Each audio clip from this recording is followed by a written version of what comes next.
மகர ராசி அன்பர்கள் உங்களுக்கு வந்து பாருங்க தனுசுல செவ்வாய். தனுசு உங்களுக்கு என்ன வீடு? 12ஆம் வீடு. 12ஆம் வீடு அப்படின்றது அயன சயன போஜன மோட்ச விரயஸ்தானம் அப்படின்னு சொல்லுவாங்க. அப்ப 12ஆம் வீடு செவ்வாய் நிற்கிறது. லாபஸ்தானத்துக்கும் அதிபன் யாரு அப்படின்னா செவ்வாய். இப்ப லாபஸ்தான அதிபதி விரயஸ்தானத்துல. நான் செய்யக்கூடிய தொழிலில் வந்து பாருங்க ரொம்ப சின்சியரா பயங்கரமா ஹார்ட் ஒர்க் பண்றேன். கோவப்பட மாட்டேங்கிறேன், டென்ஷன் ஆக மாட்டேங்கிறேன், இரிட்டேட் ஆக மாட்டேன்றேன். காலையிலேருந்து ராத்திரி வரைக்கும் வேலை வேலை வேலை வேலைன்னு வேலையே செஞ்சுட்ருக்கேன். வேலைன்னு வந்தால் நான் வெள்ளைக்கார மாதிரி ஆயிடுவேன். பொதுவாகவே மகரம் வந்து பார்த்திங்கன்னா உழைக்கும் வர்க்கத்தை சேர்ந்தவங்க தான்.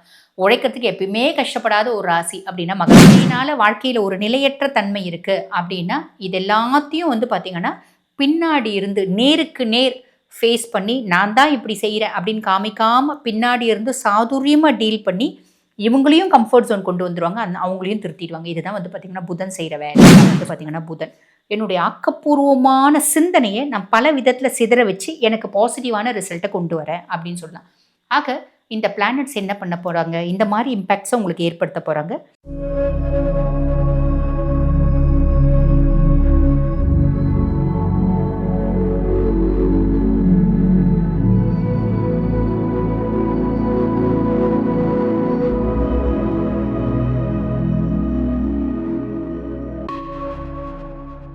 ஆன்மீக பரிகார நேயர்களுக்கு வணக்கம். நான் டாக்டர் தீபா அதலாலன். இன்னைக்கு நம்ம என்ன டாபிக் பற்றி டிஸ்கஸ் பண்ண போகிறோம் அப்படின்னா செவ்வாய் பயிற்சி பலன்கள் தாங்க பார்க்க போகிறோம்.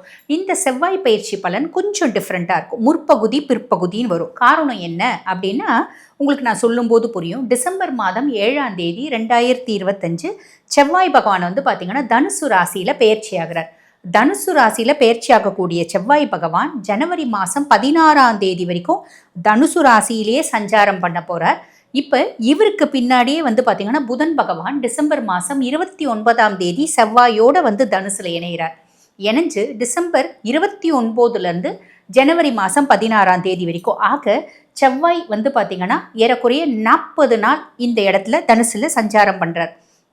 புதனோடு கூடி ஏறக்குறைய 18 நாள் சஞ்சாரம் பண்ணுறார். ஆக இந்த பலன் வந்து பாருங்க முற்பகுதி பிற்பகுதி அப்படின்னு ரெண்டா சொல்லுவோம். செவ்வாய் மட்டும் தனிச்சு இருக்கும்போது என்ன விதமான பலன்களை உங்கள் ராசிக்கு கொடுக்க போகிறார், புதனோட இணைஞ்சு இருக்கும்போது என்ன விதமான பலன்களை உங்கள் ராசிக்கு கொடுக்க போகிறார் அப்படின்றது சொல்கிறோம். நிறைய ராசிகளுக்கு நிறைய நற்பலன்களை அவர் கொடுக்க தான் போகிறாரு. ஆக வீடியோவை ஸ்கிப் பண்ணாமல் பாருங்கள். அப்போ தான் உங்களுக்கு பலன் முழுசும் தெரியும். ஓகே, அப்போ நேரத்தை வீண் பண்ணாமல் சட்டுன்னு உங்கள் ராசிக்கு என்னென்ன மாதிரி பலன்கள் இந்த கிரகங்கள் கொடுக்க போகிறாங்க பார்த்துடலாம் வாங்க. மகர ராசி அன்பர்கள் உங்களுக்கு வந்து பாருங்கள் தனுசுல செவ்வாய். தனுசு உங்களுக்கு என்ன வீடு? 12ஆம் வீடு. 12ஆம் வீடு அப்படின்றது அயன சயன போஜன மோட்ச விரயஸ்தானம் அப்படின்னு சொல்லுவாங்க. அப்போ 12ஆம் வீடு செவ்வாய் நிற்கிறது அப்படின்றது வீடு, வாகனம், சொத்து பத்து வாங்குறது, நிலப்புலம் வாங்குறது, வண்டி வாங்குறது, ரெஜிஸ்ட்ரேஷன் பண்ணுறது, இப்படி நிறைய நல்ல விஷயங்கள் அப்படின்றத குறிக்குங்க. அதுக்கும் மேலே வந்து பாருங்கள் இந்த சொத்து பத்து வாங்கும்போது நம்ம எப்படி வாங்கணும் அப்படின்னா உங்களால் எவ்வளோ செலவு பண்ண முடியுமோ அந்த அளவுக்கு நீங்கள் வாங்கணும். உதாரணத்துக்கு நான் சொல்கிறேன் அப்படின்னு வச்சுக்கோங்களேன். நீங்கள் வந்து ஒரு 60 லட்ச ரூபாய் வீடு பிளான் பண்ணுறீங்க. அப்போ அங்கே போய் பார்க்குறீங்க 60 லட்ச ரூபாய் வீடு பிடிக்கல, ஒரு 1 கோடி ரூபாய் வீடு பிடிக்குது அப்படின்னு யோசித்து வாங்கணும். திருப்பி ரீபேமெண்ட் பண்ணக்கூடிய கெப்பாசிட்டி உங்களுக்கு இருக்குது அப்படின்னா தாராளமாக 1 கோடி ரூபாய் வீடு வாங்குங்க. இல்லைங்க நான் ஒரு ஆள் தான் சம்பாதிக்கிறேன், 1 கோடி ரூபாய் வீடு வாங்கினா நான் வந்து டியூ கட்டும்போது இஎம்ஐ கட்டும்போது பெரிய லெவலில் மன உளைச்சலுக்கு ஆளாவேன், எனக்கு எந்த ஆஸ்பெக்ட்லேயும் சப்போர்ட் இல்லை அப்படின்னு அனலைஸ் பண்ணிவிட்டு 60 லட்ச ரூபாய் வீடு உங்களால் முடியும், 60 லட்ச ரூபாய் நீங்கள் ரெடி பண்ணிட்டீங்க அப்படின்னா 50 லட்ச ரூபாய் வீடு வாங்குங்க, 10 லட்ச ரூபாய் கை அசட்டாக வச்சுக்கோங்க. இது உங்களுக்கு நிம்மதியை கொடுக்கும் அப்படின்னு சொல்லலாம். புரியுதுங்களா? பெரிய லெவலில் மன உளைச்சலை கொடுக்காது. நீங்கள் பெரிய லெவலில் வந்து செலவு பண்ணிட்டீங்க அப்படின்னா தூக்கம் கெட்டு, சாப்பிட மனசு இல்லாமல், சாப்பாடு கெட்டு, ராத்திரி பகலாக உழைச்சி நம்ம வந்து பார்த்திங்கன்னா நிம்மதி கெட்டு நம்ம வாழற மாதிரி இருக்கும். ஸோ 12ஆம் பாவ செவ்வாய் ஒரு ரெஜிஸ்ட்ரேஷன் அப்படின்றது கொடுப்பான், ஒரு சுப செலவு அப்படின்றது கொடுப்பான். விரைய செவ்வாய் ஏதோ ஒரு விதத்தில் சுப செலவு அப்படின்றது கொடுப்பான். அந்த சுப செலவை நீங்கள் பெரிய லெவலில் செஞ்சிட்டீங்க அப்படின்னா ட்ராப் ஆகிடுறதுக்கும் வாய்ப்பு உண்டு. ப்ளஸ்ஸும் உண்டு மைனஸும் உண்டு, கவனிச்சுக்கோங்க. சரி, அதுக்கும் மேலே செவ்வாயை பற்றி சொல்லணும் அப்படின்னா அவன் சுகஸ்தானத்துக்கும் சுகதாயாஸ்தானத்துக்கும் அவன் தான் அதிபன், லாபஸ்தானத்துக்கும் அவன் தான் அதிபன். சுகதாயாஸ்தானத்துக்கு அதிபன். என்னோட கம்ஃபர்ட் வந்து அதிகமாச்சு, என்னோட கம்ஃபர்ட் ஜோன் அதிகமாச்சு. நான் முன்னே இருந்ததை விட இப்போ கம்ஃபர்ட்டாக இருக்கேன், நான் ஃபுல்ஃபில்டாக ஃபீல் பண்ணுறேன், நான் வந்து சாட்டிஸ்ஃபேக்ஷனாக இருக்கேன். ரைட்டு, எனக்கும் எங்கள் அம்மாக்குமான உறவு முறையில் ஒரு விரிசல் ஏற்பட்டுச்சு. எதனால் ஏற்படுது? என்னோட கோபம், என்னோட டென்ஷன், என்னோட இரிட்டேஷன், என்னோட ஆக்ரோஷம். நான் பேசும்போது வந்து பார்த்திங்கன்னா கோவப்பட்டு கத்துறேன், கத்துறதுனால எங்கள் அம்மா என்னை விட்டு விலகுறாங்க. எங்கள் அம்மா என் கூட வந்து பார்த்திங்கன்னா நிறைய டைம் ஸ்பெண்ட் பண்ண மாட்டேன்றாங்க. என்னை விட்டு டிட்டாச் ஆகுறாங்க அப்படின்ற ஒரு அமைப்பு. இல்லைங்க, எங்கள் அம்மா கூட நான் வந்து எவ்வளோ கோவம் இருந்தாலும் எங்கள் அம்மா முன்னாடி நான் பேச மாட்டேன். கோவம் வந்துச்சுன்னா கம்முன்னு எந்திரிச்சு வந்துடுவேன். ரொம்ப நல்ல விஷயம். ஆனால் அம்மாக்கு ஹெல்த் இஷ்யூஸ் வரத்துக்கான வாய்ப்பு உண்டு. அப்போ அம்மாக்கு ஹெல்த் இஷ்யூஸ் வருது அப்படின்னா நிறைய பேருக்கு வந்து பாருங்கள், ரத்தம் சம்மந்தப்பட்ட நோய், சின்ன சின்ன ஆக்சிடென்ட்ஸு, சின்ன சின்ன சர்ஜரிஸ், ஆல்ரெடி உடல் சார்ந்த உபாதைகள் இருக்குது. அந்த உடல் சார்ந்த உபாதைகளில் ஒரு ஃப்ளேரப் ஆகுது, அது இன்னும் அக்ரவேட் ஆகுது. அந்த மாதிரி வரத்துக்கு வாய்ப்பு உண்டு. அப்போ சின்ன சின்ன ஹெல்த் இஷ்யூஸ் வருது அப்படின்னா உடனே வைத்தியம் அப்படின்றது பண்ணுறீங்க அப்படின்னா பெரிய லெவலில் நெகட்டிவ் இம்பேக்ட் கிடையாது. சிம்பிள். அதே மாதிரி லாபஸ்தானத்துக்கும் அதிபன் யாரு அப்படின்னா செவ்வாய். இப்போ லாபஸ்தான அதிபதி விரயஸ்தானத்தில் நான் செய்யக்கூடிய தொழிலில் வந்து பாருங்கள், ரொம்ப சின்சியராக பயங்கரமாக ஹார்ட் ஒர்க் பண்ணுறேன்.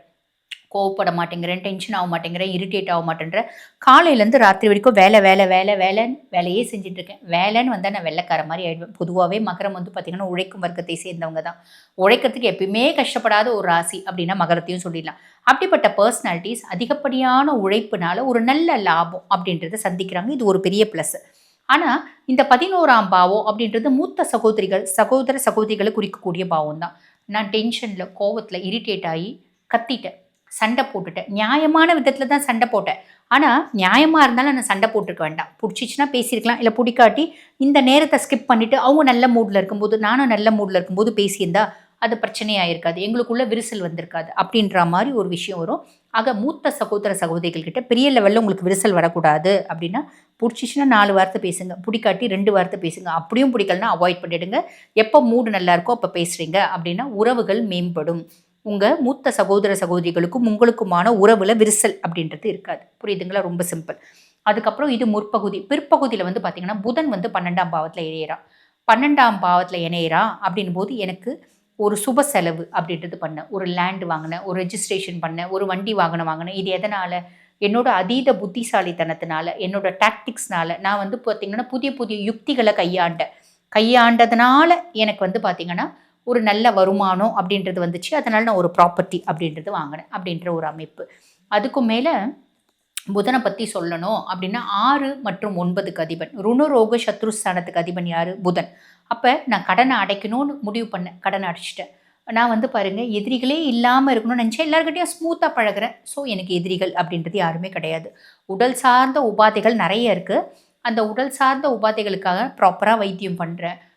டாக்டர்ஸ் வந்து 1 மடங்கு டயட் சொன்னாங்க அப்படின்னா நான் 2 மடங்கு டயட் ஃபாலோ பண்ணுறேன். ஒரு டாக்டரை கன்சல்ட் பண்ணுறதுக்கு மூலிமா ஒரு 4-5 டாக்டரை கன்சல்ட் பண்ணேன். 4-5 டாக்டர்ஸ் ஏறக்குறைய ஒரு 15 அட்வைஸ் பண்ணாங்க. அந்த 15 அட்வைஸ்லேயும் ரொம்ப வந்து பார்த்திங்கன்னா ரிப்பீட்டட் அட்வைசஸ் இருக்குது பார்த்தீங்களா, அதெல்லாம் க்ளீனாக ஃபாலோ பண்ணுறேன். அதுவும் இல்லாமல் அந்த 15 அட்வைஸையும் ஆன் அண்ட் ஆஃப் ஃபாலோ பண்ணுறேன். அப்போ பொதுவாக புதனே அப்படி தான். ஒரு விஷயத்தை ஒருத்தவங்க கிட்ட கேட்குறாங்க அப்படின்னா ஒருத்தவங்களோட விட மாட்டாங்க. 10 பேர்கிட்ட ஒரு ஒப்பீனியன் அப்படின்றத கேட்பாங்க. அந்த 10 பேர் சொல்கிறதையும் எடுத்துப்பாங்க. எடுத்துட்டு அது எதெல்லாம் ஃபாலோ பண்ண முடியுமோ அதெல்லாம் ஃபாலோ பண்ணி இவங்க புதுசாக நிறைய விஷயம் க்ரியேட் பண்ணி சக்ஸஸ் பண்ணிட்டு போயிடுவாங்க. இது எல்லாத்துலேயும் ஹெல்த்லேயும் அந்த மாதிரி ஒரு விஷயத்தை க்ரியேட் பண்ணி சக்ஸஸ் பண்ணிட்டு போயிடுவாங்க அப்படின்னு சொல்லலாம். பொதுவாக 12 செவ்வாய் என்ன பண்ணுவான்?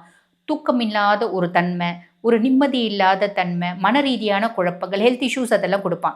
இது புதனும் வந்து சேரும்போது என்ன பண்ணுவான் அப்படின்னா இது எல்லாத்தையும் மாற்றிப்பான். எனக்கு தூக்கம் இல்லாததுக்கு என்ன காரணம்? இதுதான் காரணம். எனக்கு என் பையன் தான் காரணம்.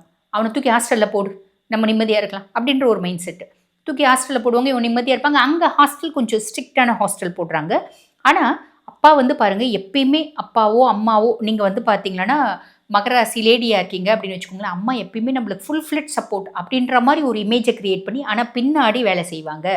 பின்னாடி வேலை செய்யறதுனால பையனும் திருந்துவான், இவங்களுக்கும் தூக்கமின்மை. பிள்ளையினால தூக்கம் வரல, பிள்ளையினால ஹெல்த் இஷ்யூஸ் வருது, பிள்ளையினால வாழ்க்கையில் ஒரு நிலையற்ற தன்மை இருக்குது அப்படின்னா இது எல்லாத்தையும் வந்து பார்த்திங்கன்னா பின்னாடி இருந்து நேருக்கு நேர் ஃபேஸ் பண்ணி நான் தான் இப்படி செய்கிறேன் அப்படின்னு காமிக்காமல் பின்னாடி இருந்து சாதுரியமாக டீல் பண்ணி இவங்களையும் கம்ஃபர்ட் ஜோன் கொண்டு வந்துடுவாங்க, அவங்களையும் திருத்திடுவாங்க. இதுதான் வந்து பார்த்திங்கன்னா புதன் செய்கிற வேலை அப்படின்னு சொல்லலாம். ஆக கடன், நோய், எதிரிகள் இல்லாத ஒரு சுச்சுவேஷனை புதனே ஏற்படுத்திப்பான், அவனே ஏற்படுத்திப்பான் அப்படின்னு சொல்லலாம். அதுக்கும் மேலே பாக்கியஸ்தானாதிபதி 12ஆம் பாவத்தில் விரயஸ்தானத்தில் வந்து உட்கார்றதுனால என்ன பண்ணுவான்? புதன் இந்த இன்ட்யூஷனை நம்மளுக்கு ஏற்படுத்துறதுனால நம்ம அதை செய்வோம். புதனே நேராக வந்து செய்ய போகிறதில்ல. என்ன பண்ணுவோம்? நம்ம வந்து நம்மளுக்கு ரொம்ப நாளாக ஒரு ஆசை, இந்த விஷயம் எனக்கு நடந்தால் நல்லா இருக்கும்னு நினைக்கிறேன். உதாரணத்துக்கு எனக்கு ரொம்ப நாளாக நான் வந்து ஒரு பியூட்டிஷியன் கோர்ஸ் படிச்சிருக்கேன். நான் ஒரு இடத்துல வேலை செய்கிறேன். அதுக்கு மேலே நான் இந்த ஆப்லலாம் போயிட்டு அங்கங்கே வீட்டுக்கு ஹோம் இது சர்வீசஸ் இருக்காங்களே அதெல்லாம் செய்கிறேன். ஆனால் எனக்கு ஒரு ஆசை. நான் வந்து ஒரு பெரிய லெவலில் ஒரு பியூட்டி பார்லர் வைக்கணும்னு ஆசைப்பட்டேன். இப்போ என்னுடைய பல டாக்டிக்ஸ், பல சாதுரியம், என்னோட புத்திசாலித்தனம் எல்லா இடத்துலையும் வந்து பார்த்தீங்கன்னா, நான் இந்த ஆப்லலாம் போயிட்டு சர்வீசஸ்லாம் பண்ணி அவங்களுக்கெல்லாம் இண்டிவிஜுவலா என்னோட நம்பர்ஸ் குடுத்துட்டேன். அவங்களெல்லாம் வந்து இண்டிவிஜுவலா பேசி பேசி அட்ராக்ட் பண்ணி என்னோட கிளையண்ட்ஸா மாத்திக்கினேன். நான் பியூட்டி பார்லர் வச்சுட்டேன் தனியா. இப்ப ஒரு நாளைக்கு சாதாரணமா எனக்கு 20 கிளையண்ட்ஸ் வராங்க. என்னோட 3 வருஷத்துல நான் ஒரு நாளைக்கு 20 கிளையண்ட்ஸ் அப்படின்றத பிக்கப் பண்ணிக்கிறேன். ஆரம்பிக்கும்போதே எனக்கு 20 கிளையண்ட்ஸ் வராங்க. நான் இன்னும் கன்டின்யூ பண்ண எனக்கு 200 கிளையண்ட்ஸா மாறுவாங்க. இதுதான் வந்து பார்த்தீங்கன்னா புதன். என்னுடைய ஆக்கப்பூர்வமான சிந்தனைய நான் பல விதத்துல சிதற வச்சு எனக்கு பாசிட்டிவான ரிசல்ட்ட கொண்டு வரேன் அப்படின்னு சொல்லலாம். ஆக இந்த பிளானட்ஸ் என்ன பண்ண போறாங்க? இந்த மாரி இம்பாக்ட்ஸ உங்களுக்கு ஏற்படுத்த போறாங்க. அத ப்ராப்பரா யூட்டிலைஸ் பண்ணிக்கினீங்க அப்படின்னா நல்லது நடக்கும். நல்லது மட்டுமே நடக்கும். வாழ்த்துக்கள். இப்ப நான் சொன்ன பலன்கள் வந்து பார்த்தீங்கன்னா, உங்க ராசிக்கான ஒரு பொதுவான பலன்கள். இப்ப ஒரு சிலர் வந்து பாருங்க, நாங்க வாழ்க்கையில திருமணத்த நோக்கி நகர்றோம். இல்ல எங்களுக்கு லைஃப்ல ஹிடன் சீக்ரஸீஸ் இருக்கு நீங்க சொன்ன மாதிரி. அந்த சீக்ரஸி வெளிய தெரிஞ்சுடுமோன்ற பயம் இருக்கு. 2வது திருமணத்த நோக்கி போறோம். இல்ல குடும்பத்துல பூர்வீக சொத்து பத்து நெறைய இருக்கு. அந்த சொத்து பத்தி எங்களுக்கு வருமா? வராதா? இருக்கா? இல்லையா? இந்த மாரி பல கேள்விகள் தெரிஞ்சுக்கணும் அப்படின்னு நான் பேசிட்டு இருக்கும்போது என்னோட வாட்ஸ்அப் நம்பர் குடுத்திருப்பாங்க. அந்த வாட்ஸ்அப் நம்பருக்கு கால் பண்ணி அப்பாயின்ட்மெண்ட் ஃபிக்ஸ் பண்ணி என்கிட்ட பேசிக்கலாம். Thank you.